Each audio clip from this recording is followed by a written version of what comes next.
The natives of Congo were forced to tap rubber to pay taxes to the European colonial power.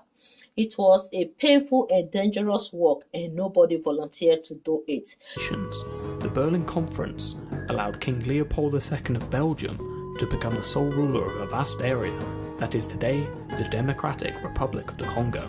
The intent was to make it an area of free trade for all Europeans in Africa. After the Berlin Conference in 1885, King Leopold II of Belgium took over what is now known as Congo in Africa. A tax system was introduced, and the natives of Congo were forced to tap rubber to pay taxes to the European colonial power. It was a painful and dangerous work, and nobody volunteered to do it. Thus, the European agents, under the authority of King Leopold II, forced Africans to collect rubber in lieu of paying taxes. Those who refused to comply with this colonial exploitation had their hands or legs cut off. District officers set quotas for each region and dispatched groups of armed forces into villages to round men up to work in the rubber plantation. I have said this in my previous documentaries that the majority of the armies that were used to conquer territories in Africa by the Europeans in the colonial era were natives of Africa.